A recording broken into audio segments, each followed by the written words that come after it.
Hey guys, welcome back to my corner. Oh my god. Do you know how I feel being able to raise my hands and just talk? I like to, I like to do this. Like when I'm talking, trying to use my hands to do gestures and all of that. And for 2 years, I have been able to just talk and do this. And I get to do that for the first time today. Like, I'll be doing it more often so you all can see that. Like, can you see what I'm doing with my hand? I love it so much. Okay, so being able to sit down here without makeup and film this, because it could have turned out differently. If you go back to most of my videos, you see that my makeup game was zero. It's still zero, but I was wondering how people didn't even tell that something was wrong with my skin. I just want to tell my story because when I posted this stuff on TikTok, I didn't think that it was going to um, go this viral. In 2021, I never had any pregnancy complaints. I had pregnancy complaints with my first child. I kid you not when I say that in this particular pregnancy, it was as though everything was just working out fine. There was no complaint, no low blood, no nothing. I was just like, even the doctor said that you are one of the few pregnant women that have no complaints in the course of their pregnancy. I'm telling you that all my blood works were coming out fine, baby was doing well, and overall I was just balling in that period. My sister had come back from the UK, so it was like we were just partying after party, you get all stuff like that. And at no point did I even think that I was stressed. I wasn't stressed. I was just enjoying myself. Now, fast forward to when I gave birth, and looking back at the pictures, I saw that the patch had come the same day that I gave birth. And I first thought it was eczema because you know how you get postpartum different symptoms. So, like with my first, I started having boils. I'm telling you, it was crazy. So I just thought that this one is eczema from this particular pregnancy. So I just was treating eczema, but it wasn't going. And then my husband was traveling to Morocco like 3 months after. So I asked him to help me get eczema cream, and he did. When he came back, I applied it, and I thought that it would work in 1 month, but even in 1 week, but it did not. And as it started to expand more than it was before, so I got concerned. I was really bothered about it. I had read in Google where it said that it was vitiligo, the pigmentation of skin, but I really didn't think any of it. Also, when I went to my friend's house, she was having her baby's birthday party. So when she saw me, she said, "Oh, that this isn't eczema. That she had an uncle who had vitiligo. That I should go to a dermatologist and have it checked." This dermatologist that I first met had 24 years experience. She gave me her pamphlet, told me to read about the whole vitiligo thing, and asked me that she wanted to run some blood works on me. And then when the blood works came out, she was like, "Oh, I'm fine." And she said that, did I do anything traumatic or anything stressful? I said, "Oh, I just gave birth." And she's like, "Oh." I'm like, "Oh, okay, what?" And she's like, "Pregnancy triggered your vitiligo." I'm like, "But there's no vitiligo in my family. Like, why would I now have vitiligo?" Because I thought that it was a genetic or hereditary thingy. And she said, "No, that vitiligo sometimes could be triggered by trauma or stress. And I cried my eyes out. I remember going home and telling my family that this is what the doctor said. And you know, once they've given a name to your sickness, it amplifies. Within 3 months, I started to depigment so fast. It started with my hand. It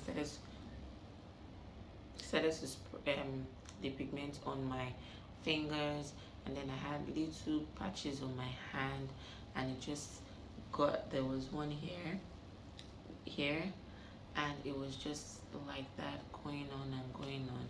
And February 2022, that was the last time my skin remained the same.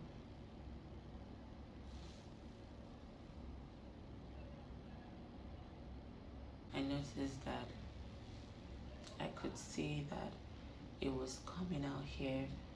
I could tell that my skin was depigmenting before it even began to depigment. And my husband was saying, I'm overstressing. Is this stress that is even going to make it come? And I knew that he was right, but you know, mind games. Everything is in your mind. If your mind isn't stable,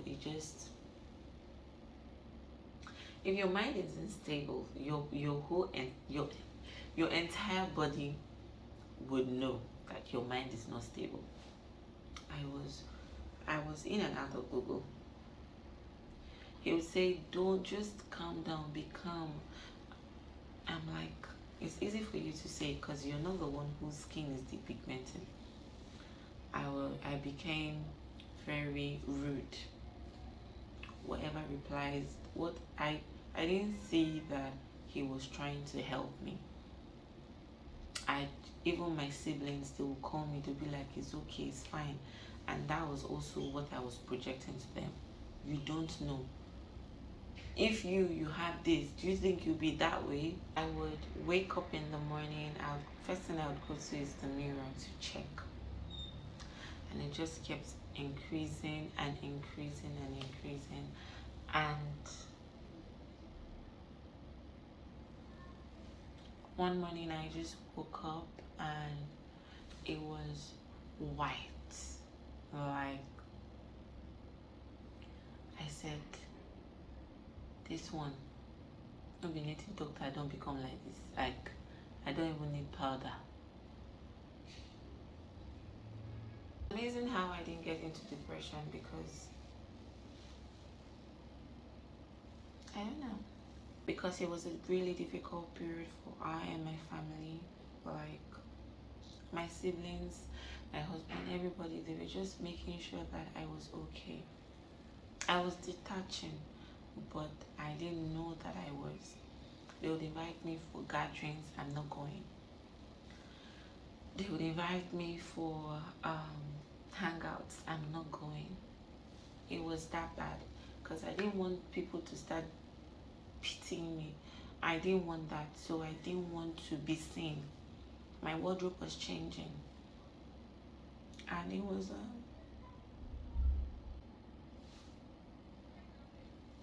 it just makes me so sad. Like, why me?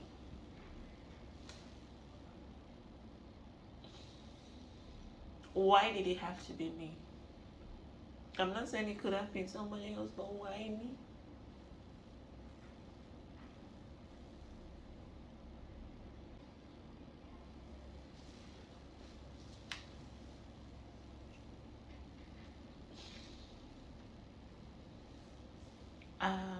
So I started to look for treatment, guys.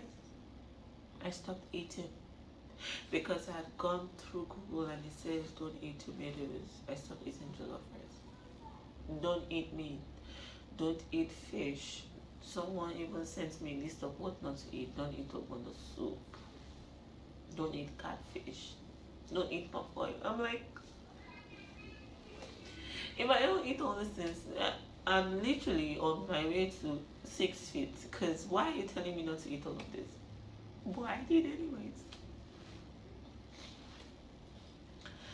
husband, someone called him and said, oh, this they've treated this type of thing before, so they gave me ambo to drink, and I was drinking.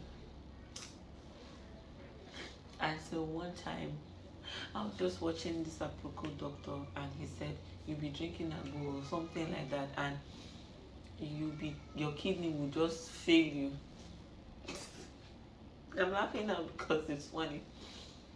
And I was taking the cup, like I was drinking the agbo, and I just spat it out. And I said, let me not be treating one thing and then killing myself in the inside. So I stopped taking that. And I told him that, me, I can't take this one again. Look at what they said. Like, let me not take the one that would now harm me inside instead of helping me. And so I stopped. I stopped doing the things that I loved to do. I wanted to make videos where I was showing how I was applying stuff on my hair, how I was testing creams to see if it was working. I couldn't do all of that. I was constantly wearing hand gloves because it was just really difficult. In fact, it was at that period we started to see so many people who had vitiligo. My husband would say, don't let this bother you. I'm not bothered. When I wake up in the morning, I'm not bothered when I see that your skin has changed. I know it will bother you because it is your skin, but try and be happy. And I'm like, everyday motivational speaker. All of you have done motivational speaker in this house, but I'm grateful for the motivation because that's how I didn't land in depression. And then my friend, you know me. Whew.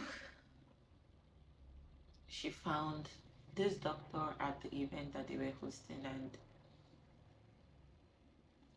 she told the doctor all I was going through, how I wasn't eating for a whole year because of this vitiligo thing. And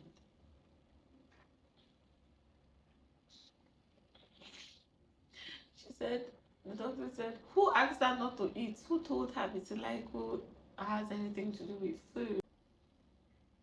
I still didn't want to believe. I'm like, I would have to go and check. And so I went the next year because it was December and I just thought festive period. I went in January and I got into the doctor's office and she said, "Ooh," because I'd used makeup to cover my face. And I told her that I had the vitiligo on my hand. She said, yes, you can see that there wells. And I said my face. She was like, where in your face? I said my face. And she said, I can't see it. So she gave me wipes to clean off the makeup so that I could show her where I was talking about. And when I cleaned the makeup and looked up at her, because I bent and I was doing this, and when I looked up at her, she was like, wow, that spread so fast. And we cried. Guys, please do not mind the outside signal. Everything is just, and we cried. I cried, and she was just giving me tissues.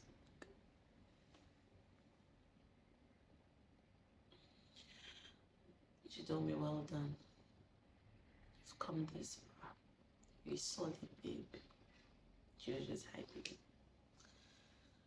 Oh, and she told me she'll try as much as possible to make sure that my face repigments, and because the hands and feet takes the longest to repigment, she would also try her best. And she told me to go home and eat anything I liked. I'm just now thankful that I know everything is out in the open.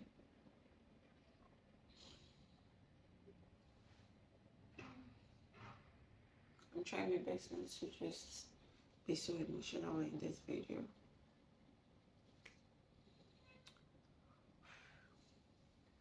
Thank you guys for all the love. I see it from every corner of the internet, and I'm grateful.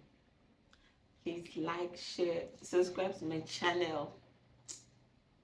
I'm actually going to post my repigmentation process to how I repigmented, to turn on bell notifications so that you get to see the video and experience my amazing facial transformation.